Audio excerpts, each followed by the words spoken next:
चलिए, hello good evening आप सभी साथियों का स्वागत है हमारे एसएमसी समस्तीपुर के यूट्यूब प्लेटफॉर्म पर। तो जैसा कि आप सभी देख रहे हैं, कंटिन्यू अभी आपके बिहार पुलिस के लिए डेली सेट आ रही है, जिसमें कल गैप हो गया था। थोड़ा सा ड्यूटी का सिस्टम वैसा रहता है जिसके कारण कभी कभी नहीं हो पाता है किसी दिन। तो इसके लिए टेंशन लेने की कोई जरूरत नहीं है, मेरा प्रयास है कि कंटिन्यू तो कंटिन्यू। चलिए, तो देखते हैं आज का सेशन कैसा रहने वाला है। तो जैसा कि आप लोग का नया सिलेबस के अकॉर्डिंग दिया गया था कि एनसीईआरटी 9th-10th के अकॉर्डिंग रहेगा, तो आज के प्रश्न जो है आपको उसी से देखने को मिलने वाला है। ठीक है, तो क्वेश्चन नंबर 1 कहा जा रहा है, वैदिक काल में वर्ण व्यवस्था किसने प्रतिपादित किया था। तो वैदिक काल की बात करते हैं, उसमें वर्ण व्यवस्था का प्रतिपादन जो है मनु के द्वारा किया गया था। कहा जाता है आधुनिक विधि निर्माता जो है कौन है, वो मनु है। कौन है? मनु है। चलिए आगे चलते हैं क्वेश्चन नंबर 2 की तरफ। भारत में निम्नलिखित में से किसके अंतर्गत पंचायती राज प्रणाली की व्यवस्था की गई है। तो पंचायती राज प्रणाली की व्यवस्था जो है किसके अंतर्गत किया गया है, तो वह पंचायती राज, तो वह राज्य के नीति निर्देशक तत्व के अकॉर्डिंग किया गया है। किसके अकॉर्डिंग? राज्य के नीति निर्देशक तत्व के अकॉर्डिंग किया गया है। देखते बात करते मौलिक अधिकार, पहला ऑप्शन है जो भाग 3 के अंतर्गत दिया गया है।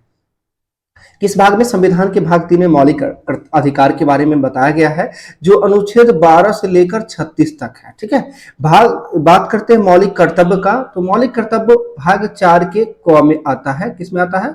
भाग 4 के क में, जो अनुच्छेद 51 के क से संबंधित है। ठीक है, ध्यान रखना है राज्य के नीति निर्देशक तत्व जो कि पंचायती राज प्रणाली इसी के अंतर्गत आता है, जो कि भाग 4 के अकॉर्डिंग है। और भाग 4 जो है अनुच्छेद 36 से 51 तक है। कहां से कहां तक है?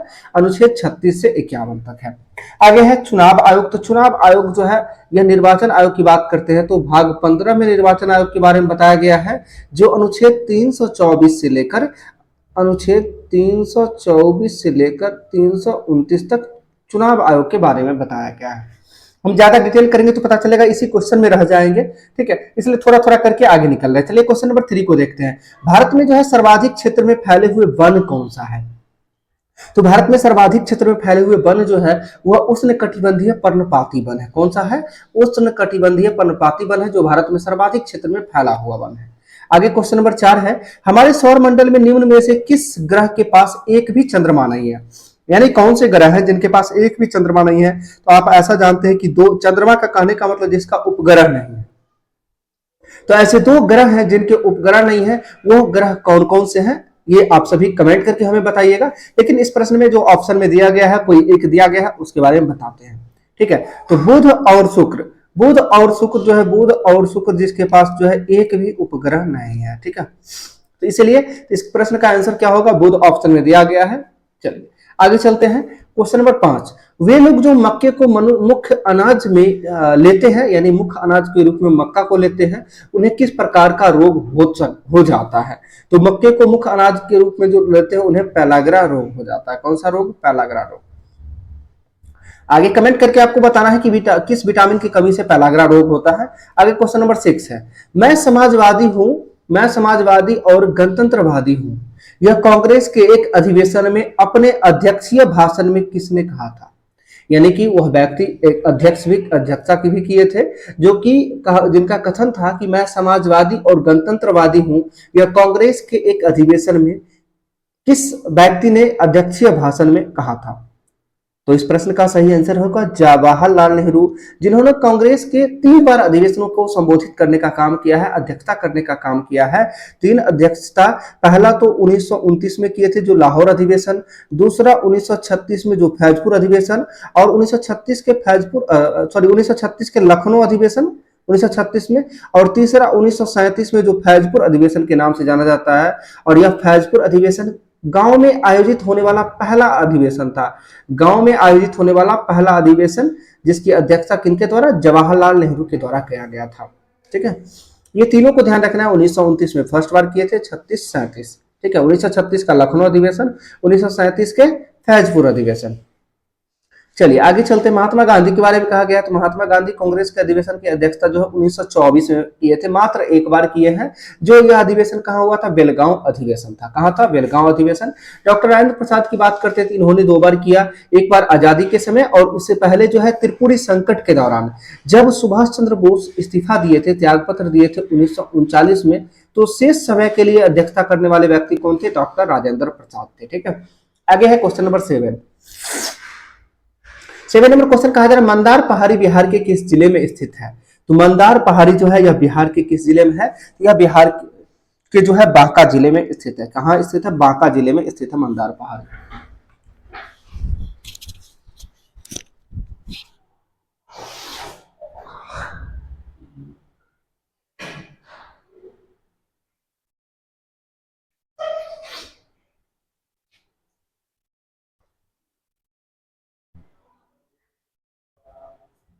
चलिए अगला क्वेश्चन देखते हैं।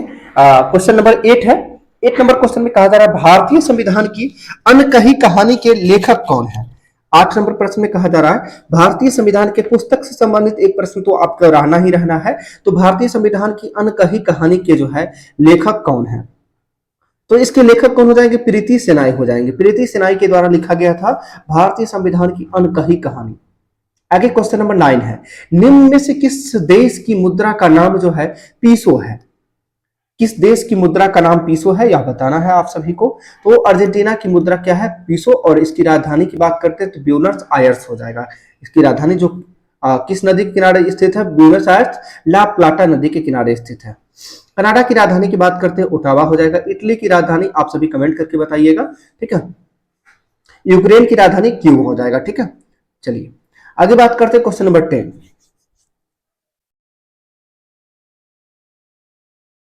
इनमें से कौन सी भाषा संयुक्त राष्ट्र द्वारा मान्यता प्राप्त नहीं है? इनमें से कौन सी भाषा जो है संयुक्त राष्ट्र भाषा के द्वारा जो है मान्यता प्राप्त नहीं है, यह बताना है। तो वह भाषा जो है जर्मन भाषा है, यह संयुक्त राष्ट्र के द्वारा जो है मान्यता प्राप्त भाषा नहीं है। नहीं तो फिनिश, फ्रेंच, स्पेनिश, अरबी ये सभी जो है प्राप्त है। आगे क्वेश्चन नंबर 11 है। 11 नंबर है, लेनिन का उत्तराधिकारी कौन था? लेनिन का उत्तराधिकारी की बात करते हैं तो लेनिन के उत्तराधिकारी कौन था? तो लेनिन के उत्तराधिकारी हो जाएंगे स्टालिन। कौन थे? स्टालिन।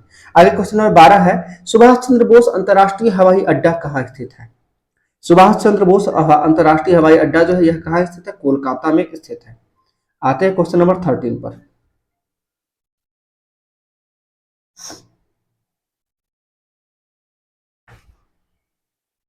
आगे क्वेश्चन नंबर 13 पे देखते हैं। 13 नंबर क्वेश्चन में क्या कहा जा रहा है? तो 13 नंबर क्वेश्चन में क्या कहा जा रहा है, वंदे भारत एक्सप्रेस का संचालन करने वाली पहली महिला लोको पायलट कौन है? वंदे भारत एक्सप्रेस का जो है संचालन करने वाली पहली महिला लोको पायलट कौन है? तो कौन हो जाएगी? सुरेखा यादव जो है वंदे भारत एक्सप्रेस का संचालन करने वाली पहली महिला लोको पायलट बनी है, ठीक है। आगे चलते हैं क्वेश्चन नंबर 14। निम्न में से किस उपकरण का उपयोग तरल पदार्थ के विशिष्ट गुरुत्व को मापने के लिए किया जाता है? यानी तरल पदार्थ के विशिष्ट गुरुत्व को मापने के लिए किस का उपयोग किया जाता है? तो हाइड्रोमीटर का प्रयोग किया जाता है। तथा तरल पदार्थ के विशिष्ट गुरुत्व को मापने के लिए किसका प्रयोग करते हैं? हाइड्रोमीटर का प्रयोग करते हैं। क्वेश्चन नंबर 15 है, मुखिया या ग्राम पंचायत के सदस्य बनने के लिए न्यूनतम आयु कितना होता है? तो मुखिया या ग्राम पंचायत के सदस्य बनने के लिए न्यूनतम आयु जो है वह 21 वर्ष होता है। आगे 16 नंबर प्रश्न है, सन 1946 में शाही नौसेना विद्रोह का शुरुआत कहां हुआ था? 1946 में जो है शाही नौसेना विद्रोह का शुरुआत कहां हुआ था? तो बंबई में हुआ था। आगे क्वेश्चन नंबर 17 है, किस अर्थशास्त्री ने विकासशील देशों में रोलिंग प्लान की हिदायत दी थी, यानी हिमायत दी थी? तो विकासशील देशों में जो है रोलिंग प्लान की हिमायत देने का काम जो है किस अर्थशास्त्री के द्वारा दिया गया था? तो वो है गुन्नार मेंडल के द्वारा दिया गया था। गुन्नार मेंडल के द्वारा दिया गया था। आगे क्वेश्चन नंबर 18 है, मध्याह्न भोजन योजना भारत में सर्वप्रथम किस राज्य में प्रारंभ की गई थी? तो मध्याह्न भोजन योजना जो है भारत में सर्वप्रथम किस राज्य में प्रारंभ किया गया था? तो यह राज्य हो जाएगा आपका तमिलनाडु। तमिलनाडु में सर्वप्रथम प्रारंभ किया गया था, जिस राज्य में वर्तमान में मैं हूं तमिलनाडु।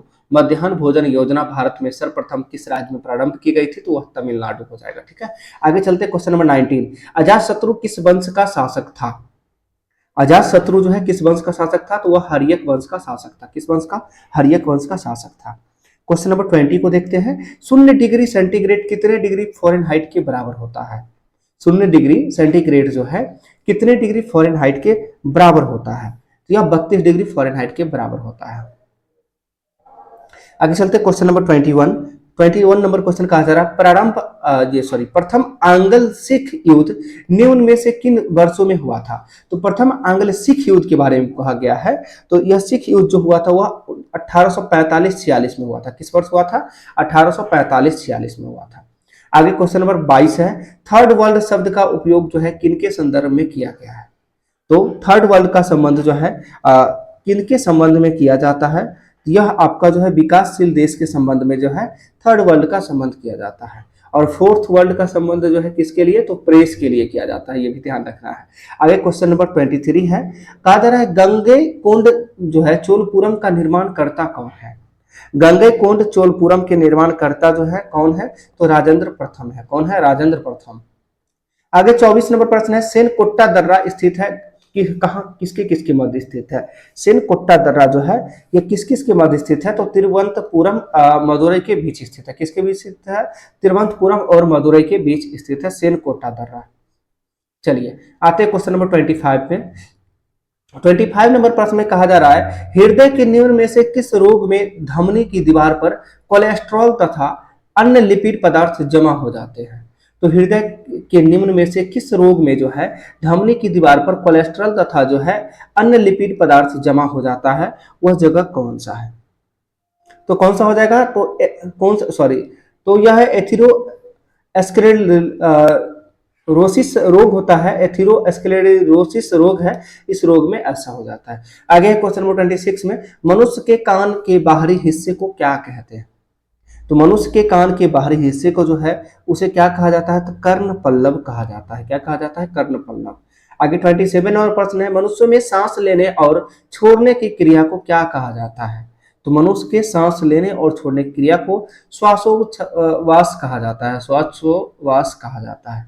आगे 28 नंबर प्रश्न है। पौधे में किस क्रिया द्वारा बाहरी वातावरण से ऑक्सीजन कोशिकाओं में पहुंचता है? तो किस क्रिया द्वारा जो है वातावरण से ऑक्सीजन कोशिकाओं में पहुंचता है? वह क्रिया हो विसरण क्रिया के द्वारा। किसके द्वारा? विसरण के द्वारा।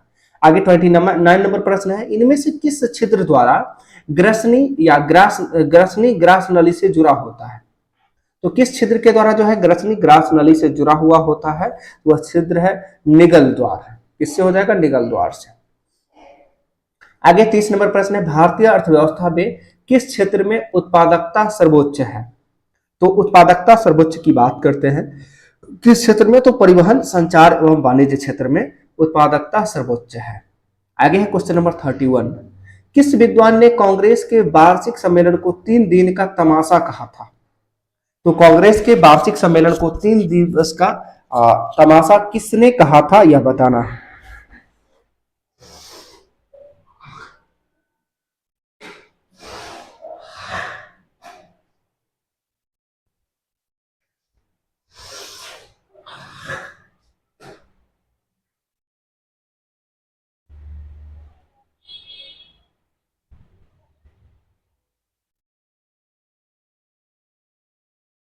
तो इस प्रश्न का सही आंसर हो जाएगा अश्विनी कुमार दत्त। अश्विनी कुमार दत्त के द्वारा जो है कांग्रेस के बारे में, कांग्रेस की वार्षिक सम्मेलनों को जो है 3 दिवस का तमाशा कहा गया था। किसके द्वारा? अश्विनी कुमार दत्त के द्वारा, अश्विनी दत्त। आगे क्वेश्चन नंबर 32 है। 32 नंबर कहा जा रहा है पराग कण किसमें पाए जाते हैं? पराग कण जो है किसमें पाए जाते हैं? तो यह पराग कोष में पाया जाता है। किसमें पाया जाता है? पराग कोष में। आगे 33 है। द्वितीय दिल्ली दरबार का आयोजन के समय भारत के गवर्नर जनरल कौन थे? द्वितीय दिल्ली दरबार के आयोजन के समय जो है भारत के गवर्नर जनरल जो है कौन थे? कौन हो जाएंगे? लॉर्ड कर्जन हो जाएंगे। आगे 34 है। निम्न में से किसका मूल्य स्थिर नहीं रहता है? निम्न में से किसका मूल्य स्थिर नहीं रहता है? तो किसका? मजदूरों की मजदूरी जो है यह स्थिर नहीं रहता है। आगे 35 नंबर प्रश्न है, निम्न में से कौन सा विषय भारतीय संविधान के अनुसार संघीय सूची में सम्मिलित नहीं है, यानी संघ सूची में वर्तमान में 100 विषय है, उसमें से संबंधित नहीं है, यह बताना है। तो सही आंसर क्या हो जाएगा, स्थानीय शासन जो है यह संघ सूची का विषय नहीं है। आरबीआई, रेलवे, रक्षा, ये सभी संघ सूची का विषय है। आप सभी कमेंट करके ये भी बताइएगा कि स्थानीय शासन जो है किस सूची का विषय है, और इस बहाने आप सभी को दिख जाएगा कि संविधान के 7वें अनुसूची में 3 सूची है, जिसमें संघ सूची, राज्य सूची और संवर्ती सूची। ठीक है, इन तीनों के बारे में आप वहां से पढ़ लेंगे, जिसमें राज्य सूची में वर्तमान में कितना विषय है, संवर्ती सूची में कितना विषय है, संघ सूची में कितना विषय है, और कौन कौन से जो है राज्य सूची से संवर्ती सूची में किया गया या संवर्ती सूची से राज्य सूची में किया गया है। तो उन चीजों के बारे में भी थोड़ा सा पढ़ लीजिएगा इस बहाने। तो आप लोग एक बार चेक कर लीजिएगा स्थानीय शासन जो है किस सूची का विषय है। चलिए, थोड़ा सा बहुत ही आसान प्रश्न दिए हैं कि एक प्रश्न को देखने के बाद जो है आपका 10 प्रश्न दिख जाएगा। आगे 36 है, भारत का नियाग्रा किस जलप्रपात को कहा जाता है, यानी नियाग्रा जलप्रपात जो है भारत के नियाग्रा जलप्रपात के रूप में भारत के किस जलप्रपात को जानते हैं। तो सही आंसर क्या हो जाएगा, चित्रकूट जलप्रपात को जो है, जो कि छत्तीसगढ़ में पड़ता है, इसे भारत के नियाग्रा जलप्रपात के रूप में जानते हैं। ठीक है, आगे चलते हैं 37 नंबर प्रश्न, इंग्लैंड में किस वर्ष में जो है ग्लोरियस रेवोल्यूशन यानी गौरवपूर्ण क्रांति हुआ था। इंग्लैंड में गौरवपूर्ण क्रांति की बात यदि करते हैं वह किस वर्ष हुआ था, तो 1688 में हुआ था। किस वर्ष हुआ था, 1688 में। चलिए आते हैं अगले प्रश्न पर।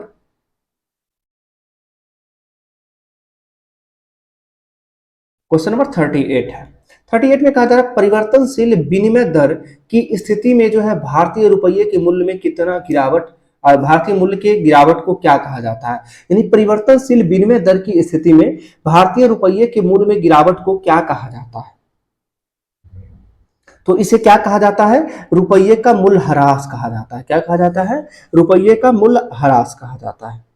आगे चलते हैं 39 नंबर प्रश्न में, मेजर ध्यानचंद खेल रत्न पुरस्कार की बात करते हैं। तो मेजर ध्यानचंद खेल रत्न पुरस्कार जो है, एक मिनट, मेजर ध्यानचंद खेल रत्न पुरस्कार के तहत जो है कितनी पुरस्कार राशि प्रदान की जाती है।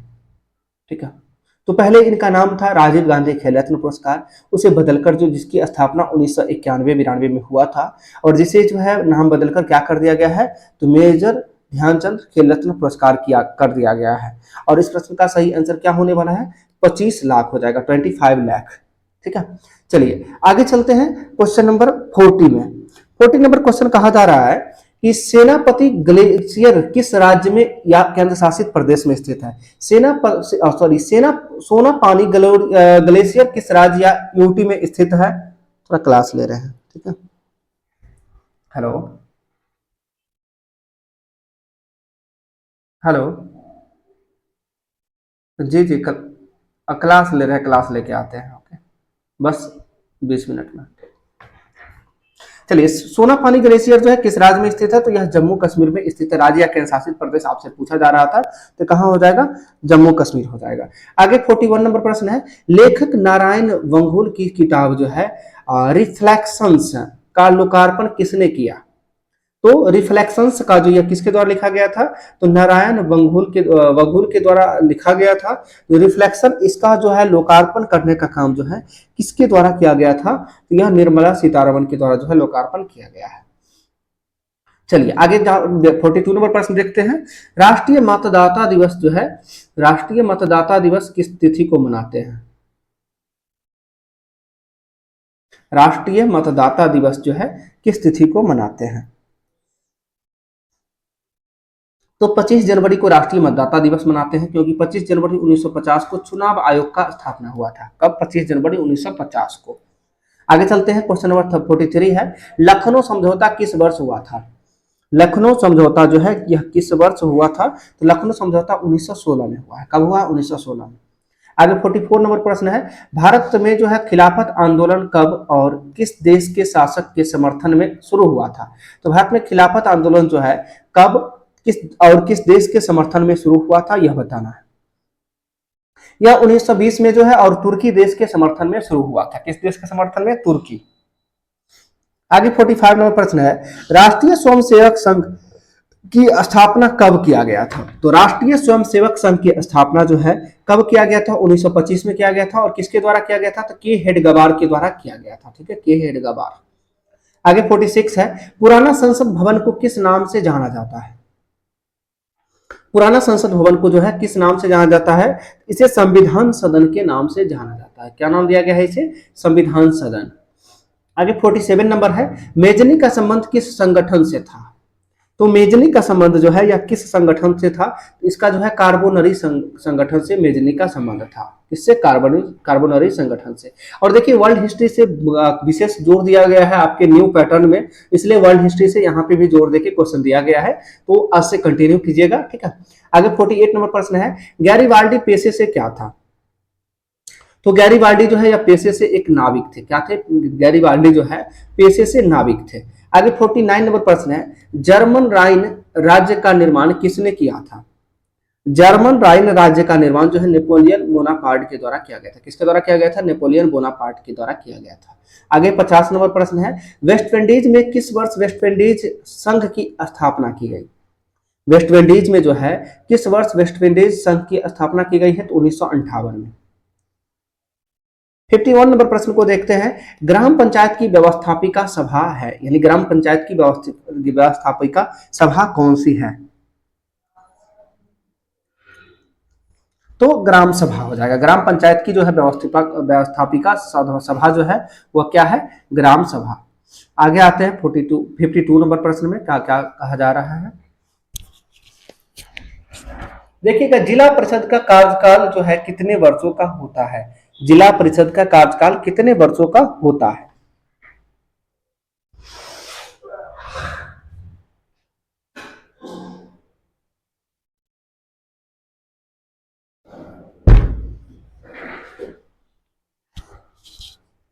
तो जिला परिषद का कार्यकाल जो है यह कितने वर्षों का होता है? तो आप सभी को पता है इसका चुनाव होती है, और कितने वर्षों के लिए? 5 वर्षों के लिए चुनाव होता है। आगे 53 नंबर है, वैश्वीकरण के मुख्य अंग कितने होते हैं? वैश्वीकरण के मुख्य अंग जो है वह 4 होता है। कितना होता है? 4 होता है। आगे क्वेश्चन नंबर 54, डाकू की अर्थव्यवस्था का संबंध है। तो डाकू की अर्थव्यवस्था का संबंध जो है किससे है? संसाधन विदोहन से है। संसाधन विदोहन से संबंधित है डाकू की अर्थव्यवस्था का। आगे 55 नंबर है, इनमें कौन सबसे कीमती अनवीकरणीय संसाधन है? तो इनमें से कौन सबसे कीमती अनवीकरणीय संसाधन है? इस चीजों को देखने का काम करेंगे तो क्या हो जाएगा? खनिज हो जाएगा। ठीक है, खनिज और जो है सबसे कीमती अनवीकरणीय संसाधन है। आगे 56 है, संसाधनों के विवेकपूर्ण उपयोग का प्रस्ताव किस वर्ष आया था? संसाधनों का विवेकपूर्ण उपयोग का प्रस्ताव जो है किस वर्ष आया था? तो 1968 में आया था कि संसाधन का विवेकपूर्ण यानी उपयोग किया जाए जिससे इसका बचाव हो सके। यह 1968 में आया था। आगे 57 नंबर है, कांटी तापीय विद्युत परियोजना किस जिला में अवस्थित है? तो कांटी तापीय विद्युत परियोजना जो है यह किस जिला में स्थित है? तो यह जिला हो जाएगा मुजफ्फरपुर में स्थित है। मुजफ्फरपुर में ही कांटी तापीय विद्युत परियोजना स्थित है। और मुजफ्फरपुर का एक टाउन में ही एक जगह है, चौक है कांटी, जिसके नाम से जाना जाता है कांटी। आगे है 58 नंबर प्रश्न, नवादा के दक्षिणी भाग में कौन सा खनिज पाया जाता है? तो नवादा के दक्षिणी भाग में जो है कौन सा खनिज पाया जाता है? तो वह खनिज है हेमेटाइट। आगे है 59 नंबर प्रश्न। 59 में क्या कहा जा रहा है, किस लेंस के द्वारा सिर्फ काल्पनिक प्रतिबिंब बनता है? किस लेंस के द्वारा जो है सिर्फ काल्पनिक प्रतिबिंब बनता है? तो वह है अवतल लेंस। क्वेश्चन नंबर 60 है, कृषि सुखाड़ होता है। तो कृषि सुखाड़ जो है क्या होता है, इसे डिफाइन करना है। तो कृषि सुखाड़ जो है मिट्टी के नमी के अभाव में जो है कृषि सुखाड़ होता है। क्या होता है? मिट्टी में यदि नमी नहीं है तो उसे जो है कृषि सुखाड़ के रूप में जानते हैं। आगे है 61 नंबर प्रश्न, बिहार का कौन सा क्षेत्र बाढ़ग्रस्त क्षेत्र है? बिहार का कौन सा क्षेत्र जो है बाढ़ग्रस्त क्षेत्र है? तो वह है उत्तरी बिहार। ठीक है, आगे 62 नंबर प्रश्न है, किस राज्य के कम्बम अंगूर को जीआई टैग मिला है? किस राज्य के कम्बम अंगूर को जो है जीआई टैग मिला है? तो वह राज्य है तमिलनाडु। किस राज्य को? तमिलनाडु। आगे 63 नंबर है, मानव विकास रिपोर्ट किस संगठन द्वारा प्रकाशित की जाती है? तो मानव विकास रिपोर्ट जो है यह यूएनडीपी के द्वारा जो है प्रकाशित की जाती है। किसके द्वारा? यूएनडीपी के द्वारा। आगे 64 नंबर, साइलेंट व्हीसिल का संबंध किससे है? तो साइलेंट व्हीसिल का संबंध जो है किससे है यह बताना है। तो साइलेंट व्हीसिल का संबंध है प्राश्रव्य तरंग से है। आगे है 65 नंबर प्रश्न में क्या कहा जा रहा है कि किस उत्पाद में हॉलमार्क का उपयोग होता है? किस उत्पाद में जो है हॉलमार्क का प्रयोग होता है? तो यह ज्वेलरी उत्पाद में जो है हॉलमार्क का प्रयोग होता है। आगे 66 है, राष्ट्रीय मानवाधिकार आयोग के अध्यक्ष का कार्यकाल कितने वर्षों का होता है? राष्ट्रीय मानवाधिकार आयोग का अध्यक्ष के कार्यकाल कितने वर्षों का होता है? तो इनका कार्यकाल 3 वर्ष का होता है। चलते हैं आगे क्वेश्चन नंबर 67। 67 में कहा जा रहा है पोर्ट मोरेस्बी किस देश की राजधानी है? पोर्ट मोरेस्बी जो है यह किस देश की राजधानी है? तो यह पापुआ न्यू गिनी की राजधानी है। किसकी? पापुआ न्यू गिनी की। आगे 68 नंबर है, निम्न में से कौन सा राज्य गेहूं का सबसे बड़ा उत्पादक राज्य है? तो गेहूं का सबसे बड़ा उत्पादक राज्य की यदि हम बात करते हैं वह राज्य उत्तर प्रदेश है। अगर प्रति हेक्टेयर के हिसाब से यदि बात करते हैं तो आपका हरियाणा सही आंसर होगा। आगे 69 नंबर प्रश्न है, चार बाग बनाने की परंपरा किस मुगल शासक के समय शुरू हुआ था? तो चार बाग बनाने की परंपरा जो है यह अकबर के समय शुरू हुआ था। किसके समय? अकबर के समय जो है शुरू हुआ था। आगे 70 नंबर प्रश्न है, क्रेटिया शब्द का तात्पर्य क्या है?